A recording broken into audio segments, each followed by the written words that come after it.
ഞാൻ വിമലഗിരി സ്കൂളിൽ സിസ്റ്ററാണ്. ഇവിടെ കോതമംഗലത്ത് വന്നിട്ട് കുറേ വർഷങ്ങളായതാണ്. തെക്കിനെക്കുറിച്ചൊക്കെ ഞാൻ എൻ്റെ ഒരു ഫ്രണ്ടിൽ നിന്നാണ് കേട്ട് അറിഞ്ഞു വന്നത്. ഇവിടെ വന്നപ്പോൾ ആദ്യം വന്നപ്പോൾ തന്നെ എനിക്ക് നടുവിനും കാലിനും ബോഡി മുഴുവൻ പെയിനൊക്കെ ആയിരുന്നു. അതെല്ലാം ഒത്തിരി മാറി. ഇവിടെ വന്ന് 13 ദിവസം ഞാൻ ഇവിടെ ട്രീറ്റ്മെൻറ്റ് എടുത്തു. നല്ലതായിട്ട് തന്നെ ഇപ്പോൾ ഒത്തിരി മാറ്റം വന്നാണ് ഞാൻ പോകുന്നത്. പിന്നെ ഇവിടുത്തെ ഡോക്ടേഴ്സ്, ഇവിടുത്തെ ജോലി ചെയ്യുന്നവർ എല്ലാവരും തന്നെ ഇവിടെ വന്നപ്പോൾ തന്നെ ഞങ്ങൾക്കൊരു ഫീല് അറ്റ് ഹോമായി. നല്ലൊരു വീട്ടിലേക്ക് വന്ന ഒരു പ്രതീതിയാണ് ഞങ്ങൾക്ക് ഉണ്ടായത്. എല്ലാവരുടെയും സഹകരണവും അവരുടെ രീതികളെല്ലാം ഒത്തിരി സ്നേഹമസരണമായ ഒരു ട്രീറ്റ്മെൻറ്റ്. മരുന്നുകൊണ്ട് മാത്രമല്ലല്ലോ, നമ്മുടെ സമീപനം കൂടെ ഉണ്ടല്ലോ.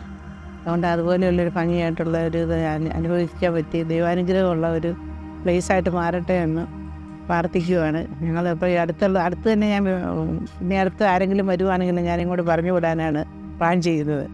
ഇനി ആർക്ക് രോഗികളായിട്ട് അല്ലെങ്കിലും വന്ന് കാണുക, നല്ലൊരു സ്ഥാപനമായിട്ട് മാറട്ടെ എന്ന് പ്രാർത്ഥിക്കുന്നു.